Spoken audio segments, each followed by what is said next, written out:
And if it ever gets too bad, we have a service to reach out to, Yes. which Yeah. So Jay is here to talk about. if Mhm. you if you Seamless ever transition. it's ever Seamless transition. a rough kind of day, you or anyone else can text us any day, anytime from anywhere in the US. Um, you just text the word support to the number 23368, and that's how you reach us. It's over SMS. And yeah, we're open every day of the week. You can text us at any time, but we log on every day from 3 to 7 p.m. Pacific. So that's when we'll text you back. Or if you text us during that window, we'll just kind of be live right away. And that's live real time support, really talking to like texting with a real person. Okay. Wow. So are you able to tell us like how what the roots of the company had got started and how you got involved? Definitely. So, I mean, I guess I did kind of jump the gun, huh? No, you Um, good. You good. Don't worry. so the Games Hotline, the Games and Online Harassment Hotline, Games Hotline for short. It's a free, confidential, text message based emotional support hotline for anyone who makes or plays games.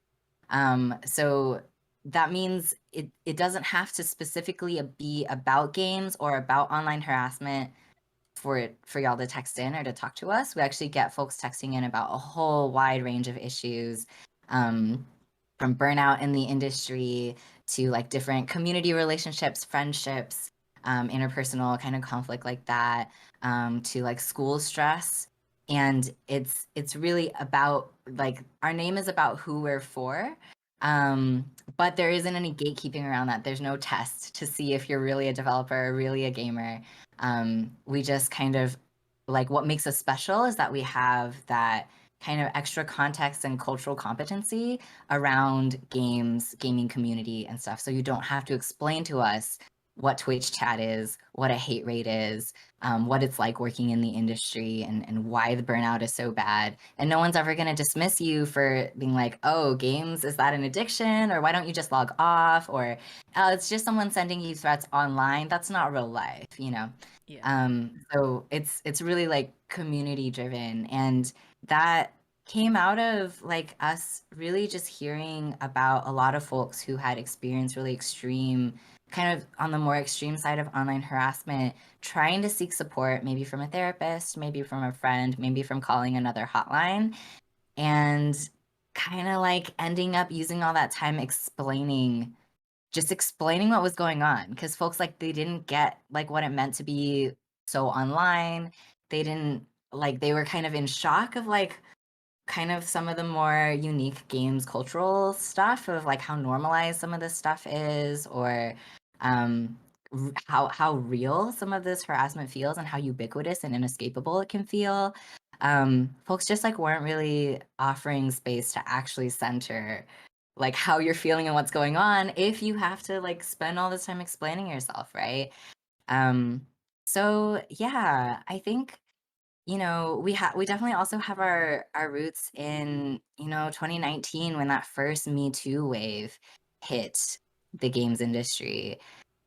I think harassment and toxicity in game spaces is kind of an open family secret, and it has been for the past decade, right? We all see it, we all know about it, we all think it's like probably not great, but we don't know what to do about it, so we don't talk about it, or that's just how it is, or grow tougher skin and deal with it. But in 2019, when that Me Too wave hit and folks were really talking about like abuse and like real kind of exercising of power and leveraging of power to like exploit folks and to really, really hurt people. That conversation, again, it wasn't necessarily new, because a lot of us knew that this stuff had been going on for a long time in the industry, but the kind of public conversation shifted around it. And because it was so public, it was bringing up a lot of stories, a lot of feelings, a lot of experiences for folks. And we were like, I feel like this is a moment, this is a shift. It feels like the culture is ready to start looking at something else. And also people are suffering right now and need a place to go to talk about it. And so our founder, Anita Sarkeesian, has had a long history in the game space and started just having conversations with anyone who wanted to talk about like what's going on, what do we want to see in the industry, and what do people need. And looking at what a lot of folks have been doing a lot of great work already, but we wanted to find what was missing, what were the gaps. And one of them, and that's kind of where the Games Hotline kind of started, was that there wasn't a place where folks could access, in a moment of crisis or in a moment of distress, real-time support, and just a place where they could talk about what was going on and be believed. We know that that doesn't solve the whole problem, but we really saw that that was going to make a really big difference. And so, yeah, it took us about a year to get it started. And this month is our birthday. We launched it in August of 2020 and have been, it's been quite a journey this year. So, yeah, thanks for letting me ramble on about that. No, That's no, kind no, of it's a all bit of good. our origin story. I have a question. So, as we all know, the gaming can be difficult as far as the community space goes, right? And it can be a fear of retaliation. We heard about all the things that's happening in Activision Blizzard, which we could talk about for days on end, right? And you got people who are fearful of speaking up. Do you ever feel like you have a lot of people who come and they want to speak on things, but they are fearful of maybe not having that anonymity? Is that the word I'm looking for? Like, you feel like you have a lot of people who really want to come and speak, but they're afraid of the type of backlash they may receive because they may be considered soft or may be considered cowardly for not just standing up and having the mindset of it's just the internet, get over it. Yeah, I think this issue of abuse in the industry is so much more complicated than I think, any of us can really know, like other than the like real survivors who have been like really going through it, right? I think it's we hear so many layers to this, right? That is something that makes the Games Hotline special too, is that we are fully confidential. You can be anonymous. You only share what you want to. We don't collect any like data and information. In fact, your phone number is even masked from everyone, including supervisors and admins on our side. So it is really anonymous, and we're not connected to your employer, to the police, to other entities like that. And so when you come and share whatever you're wanting to share with us, it really is anonymous and confidential. And some people find a little bit more safety in that, because you're right, that fear of retaliation. Am I going to lose my job over this? Am I going to get blacklisted for the rest of my career? That's a very real fear for folks. There's also, beyond that fear of retaliation, there's also folks who have been literally paid for their silence. We've heard from multiple different folks who have gotten out of these harmful situations through a process with their company where it ended with a really intense NDA, or basically a gag order, where they're like, okay, we'll let you go. Maybe we'll pay you some money for the harm that has happened to you. And you have to sign this thing that says you can't ever talk about this again anywhere with anyone. And so that is like it's literally silencing, and also really hard to feel like now we're going through this moment that's literally called Me Too, right? It's about speaking up and saying Me Too, but there are people who can't. Jesus. And then beyond that, there's also people who maybe don't want to go through an HR process, or don't want to report to the police, or don't want to do a public call out. Sometimes the reality is that the people who cause like harm to us are some of our closest friends, our closest colleagues, a boss that we really, really looked up to, and maybe someone who we still look up to. And that complexity really can also make folks feel like, and so I can't tell anyone because I don't want this to be a consequence focused or a punishment focused outcome. Maybe I just kind of want something for my own healing. And we offer space for that too. So it's really layered, it's really complicated. There's a lot of folks going through a lot, feeling a lot, and needing support in ways that the systems that we have in place just aren't offering to survivors. So Jesus. not to be the one that continues to hold up all your time, but another thought that obviously most of us are aware of what's happening with black streamers on Twitch consistently being hate rated, to the point where you're seeing these streamers no longer wanting to stream on Twitch. Either they're going to completely stop streaming, or they're going to stream to another platform that maybe isn't as lenient as Twitch may or may not be, right? Is there any point could you see your company begin to work with the Twitches of the world, with the Xboxes and the PlayStation of the world? Because we know how party chats, it's a running joke on the Xbox 360 party chat playing Call of Duty, right? Yeah. Is there any future you can see where you guys are working with these platforms to kind of help them see? Because one thing I've learned in life is, as many people that complains, there's 3 to 4 times as many who will never say a word. Right? Mhm. Mhm. There's more people who won't speak up or won't reach out for help than there are people who actually reach out for help. So do you kind of see that being a future where the company is working with these platforms, who is the source in a lot of ways for this online harassment? Yeah, we've definitely started conversations with places like Twitch and Xbox around like different ways that mental health or safety can be built into their platforms. That work is also done more on kind of so the Games Hotline is a initiative of our parent organization, which is Feminist Frequency.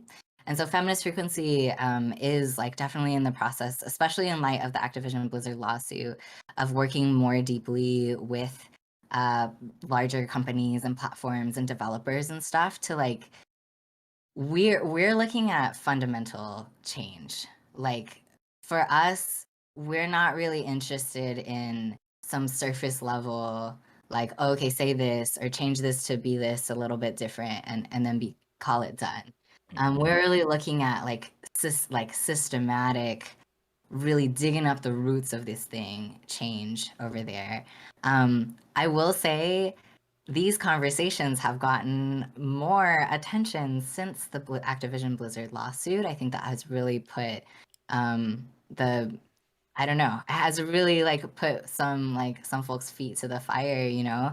And so it is unfortunate that like it takes really big events like this for folks to pay attention to stuff that we've been we know this is a problem. We've been talking about it for a long time, right? And so I really do hope that this moment with the Twitch hate raids and with the like high profile lawsuits with Activision Blizzard can shift some of those conversations a little faster. But the reality is that a lot of these larger companies and platforms, they're big entities, so it takes a lot to Yes. move them. And I don't know. I really hope we see some commitment to change there. Yeah. Yeah. I promise I'm gonna let somebody get a chance to talk. Are you sure about that? Right. Well, I got a question. So are I know you guys said you guys aren't farming any data or anything like that. Are you guys, is this like, are there professionals behind on the other end? Like, do you guys are these therapists, are these MFTs or anything like that?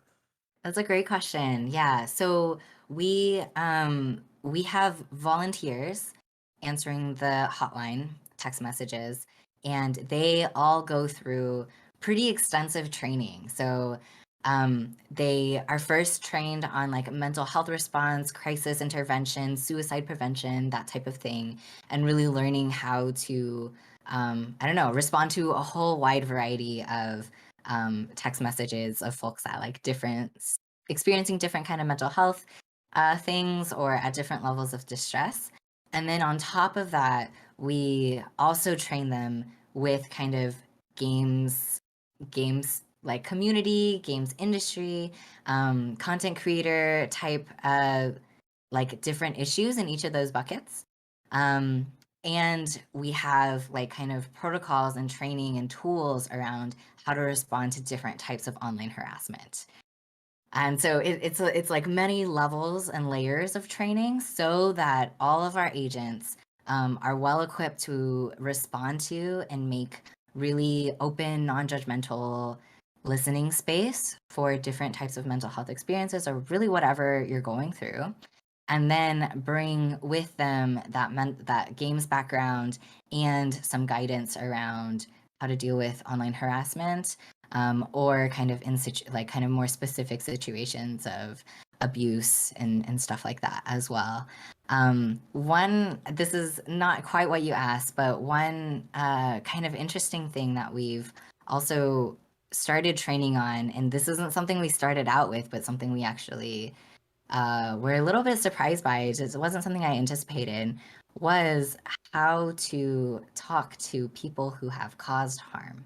So maybe people who have just left a game after flaming someone or using racial slurs, right? Or someone who was just kicked out of a games community because of the way that they were treating women, or that they were, I don't know, their behaviors were considered sexual harassment, so they were kicked out of that community, or someone who just lost their job after something at work happened, that they had done, some harm that they had done to someone else. And so we didn't anticipate getting conversations like that. And once they really were coming in even at the beginning of like right when we started opening, we started getting conversations like this. So we had to take a moment of like, what do we do with these? Do we want to like just turn them and be like, we don't want to talk to you, this isn't for you? Or did we want to figure out a way to have those conversations with people who are asking for help? So we decided that if we really believe that harassment, toxicity, abuse happens as a part of an ecosystem, that this isn't about bad apples. This isn't about one person being, for some reason more evil than other people, that it is about the ecosystems that we have in games. It's about the way that we model behavior, what we normalize, what we uphold, what we excuse. If that is really the problem, that means that we need to really hold space that for people who have caused harm when they ask for help, when they're reaching out. We saw that as a really unique opportunity to see if we can hold that space open for change and hopefully help them feel supported and kind of offer them hope for, I don't know, doing better, changing behaviors. Because these folks, they're going through real pain. Like they're experiencing real a real challenging experience. It's not easy to lose your entire community. It's not easy to deal with death threats. It's not easy to feel like your career is maybe gone forever. And so we wanted to create space. We started training our agents in skills around how to offer emotional support for those real experiences that they're going through without like necessarily endorsing or supporting the things that they've done, right? And so that was kind of a challenge for us. But we decided that, we wanted to have a space, especially as a community resource, where folks could come and feel like someone believed that they could change and it would matter if they did. So yeah, it's a whole lot. And the other part of your question, are there, therapists, are there, clinicians kind of supervising this? We don't offer therapy or licensed work in that way. It's also like single instance, like it's just one we don't keep like a case record of anyone. But all of our agents are supervised by a clinical supervisor. And we have a whole team of experts, from security experts to mental health experts and psychologists and stuff like that, who inform the tools that we create and how we do this work and how we put together the training for all of the agents. So it's definitely, no one is doing this alone. It's informed by a lot of experts on the back end too. That is awesome. So No, what we're going to do, I'm sorry, I just want to say what I'm doing now is I'm getting all the links together to put in the description down below. So for those who maybe want to learn more, you guys have a donation. People could go in and donate things, right? So I'm gonna have those all those links down below for those who are interested in learning more, maybe trying to see what you can do to help.